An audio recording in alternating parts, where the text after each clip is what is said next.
right, so I got this question from an email, I believe. Shoot, I should have looked this up before I took off here. Maybe it's in my messages. Let me see if I could find the person that asked this.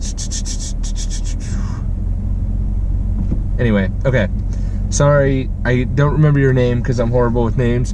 Whoever asked this question, but it is a weekend warrior detailer, someone who's does detailing kind of part-time, on a part-time, more of a part-time basis.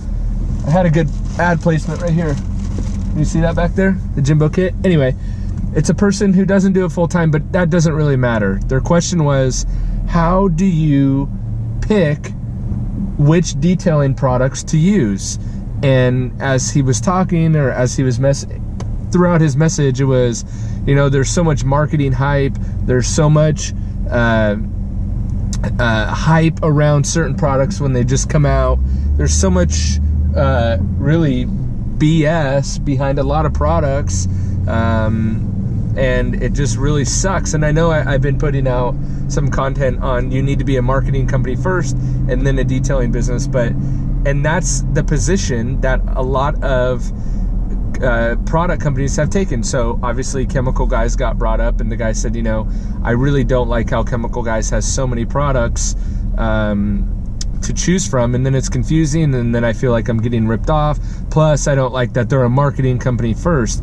But we have to understand that the sole reason any business exists is to make money. So to kind of clown on a company that, you know, because they make money or because they are effective marketers, kind of sucks. That's not directed towards the guy who asked the question. The point is, how do you pick products to try and to test, especially if you're on a budget, right? You don't have unlimited funds. You're watching products get talked about in these Facebook groups, on YouTube, all these places. How do you pick what products to use? And I'll just tell you how I do it. So for me personally, I run a very slim setup. I don't have a waterless wash, a clay lube, a dedicated window cleaner. Sometimes that changes.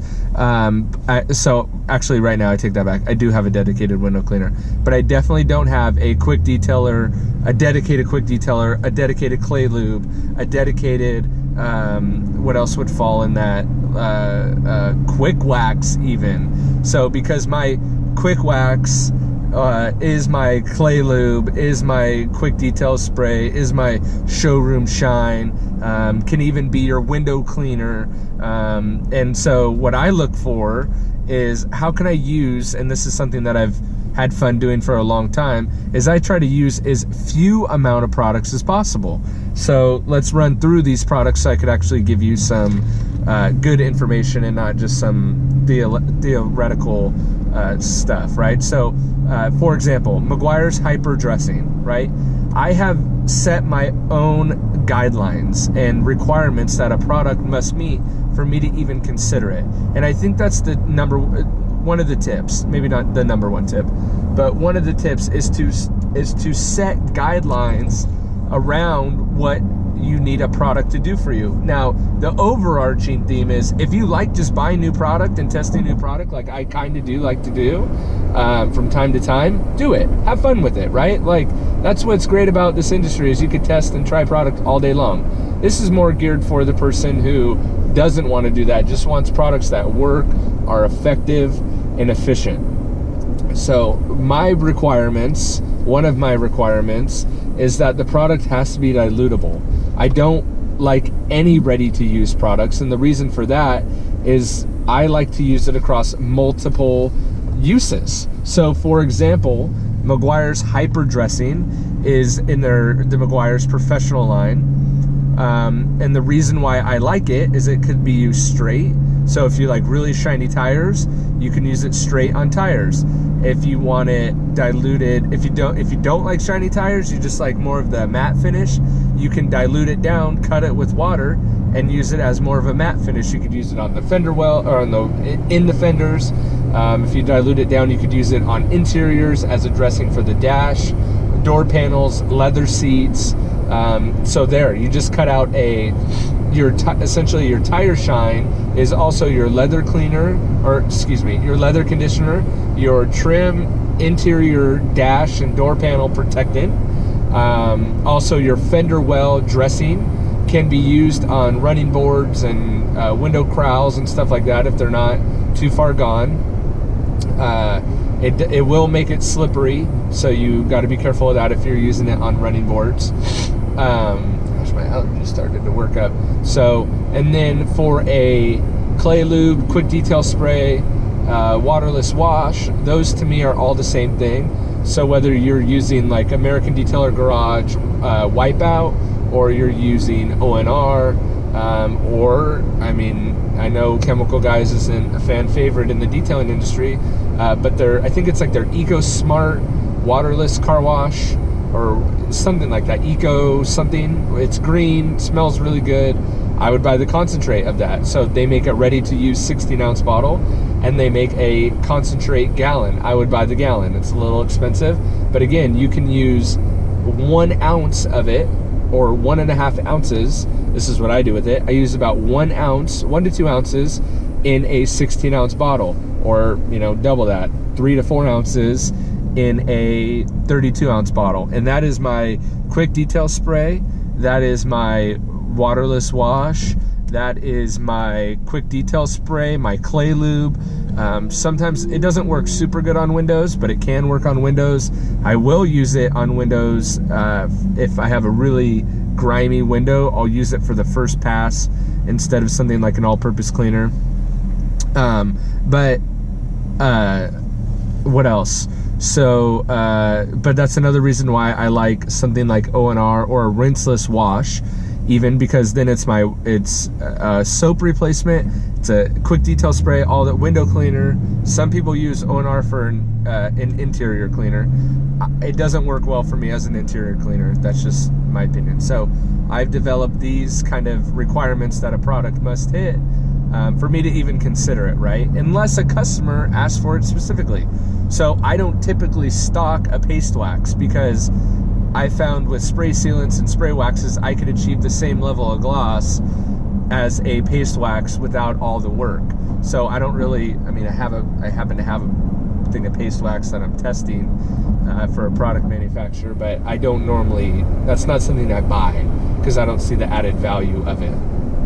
And then a spray wax, even a spray wax, so something like Mcguire Synthetic Express Spray Wax, I actually think works better when you cut it with water. So there's another product that it doesn't streak as much if you cut it with water, but that could be your drying aid, your quick detail spray, your clay lube. Again, could serve multiple facets along the car. So, and then when a new product comes out, and I just want to touch on kind of the Chemical Guys thing, that if you follow Chemical Guys on Instagram or on their social, they're always pumping 16-ounce bottles. They're never pumping gallons, really.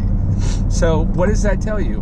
When a company is pumping a 16-ounce bottle and you're a professional detailer, that means it's really not for you. So the market that they're trying to go after is more of an enthusiast consumer, someone who's just maintaining their own cars, right? So someone who's maintaining their own cars doesn't need dilutable gallons. They need ready-to-use stuff that they could just, squirt and be done. And they're also not professionals, so they're more worried about messing something up.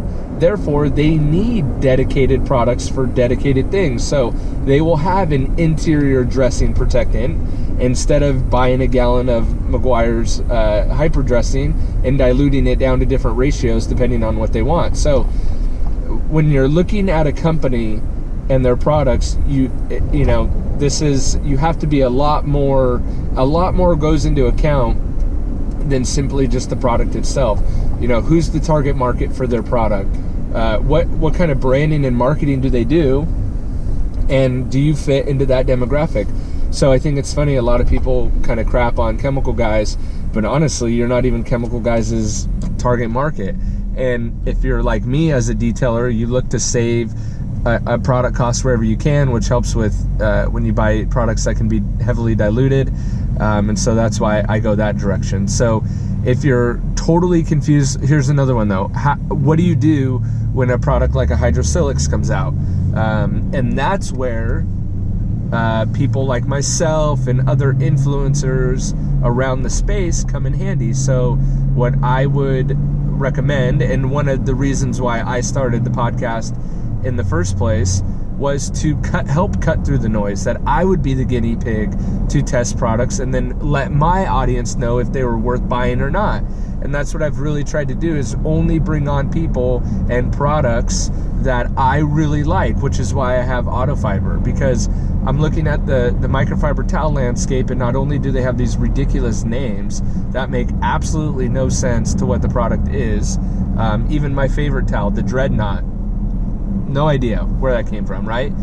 So it just adds confusion in my opinion. But if I could systematically go through that and then create a curated list of products that I know, like, and trust, that helps cut through the noise, right? So the end consumer can go, oh, you know what, I'm confused by all these towels, but you know what, I know Jimbo, and I trust Jimbo has tested them because I've been following Jimbo for 4 years or 3 years or a year. I know, like, and trust him now. I can trust that he's gonna steer me in the right direction. So that's what I try to do. So I try to steer people in the right direction, and I've done that through things like JimboDaily.com, where it's, you know, my hand selected, my hand curated products that I've tested, tried, and you know, they work. And that's why I have that's why I present those to you guys, and that's why I do what I do on the podcast and through these videos. And there's a slew of other people like me doing this, because there is so much. I say, as the internet gets bigger, the internet also gets smaller and more niche down. So, you know, if you're looking for detailing products and you start searching that, you may stumble across the Auto Detailing Podcast and see what products I recommend, right? And then that's where I can make my money as more of a consultant, consulting you, saying, hey, I've tried all these are the ones I like, here you go, now you could buy them from me, you know, and without any additional cost. You can buy them directly from me. Now, where that gets wonky is what happens when companies, Coca-Cola, Vans, whatever, Louis Vuitton, they start creating their own content channels. And that's where I feel like brands have a severe disadvantage over something like the Auto Detailing Podcast, for example, or some of these other independent content creators, is that I'm creating content that isn't influenced by any brand standing behind me. My content is strictly what I like, what I don't like. Even the Jimbo kit that fell down, the Jimbo kit was meant for, I went through all of Autofiber's towels, even visited the warehouse, and then created my own curated pack of towels that I like.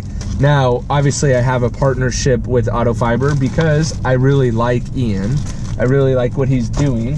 I feel like he's helping the industry a lot. I can be influenced, obviously, and a lot of people can be influenced by product or money or whatever, but that's where the trust from the listener to the content creator comes in, and I think that trust is built over time. So hopefully you trust me enough that I'm never gonna, you know, put profit over my reputation.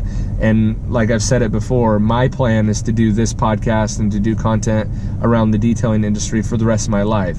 So in order for me to be able to do that and sustain that and have credibility, I can't steer you in the wrong direction, because it only takes one time of me steering you in the wrong direction and then you're out, right? Then you never trust me again, or it takes a significantly longer amount of time till you do trust me again. Hence the reason why I'm very selective at what products I talk about, because I only want to bring the best in what I know, like, and trust.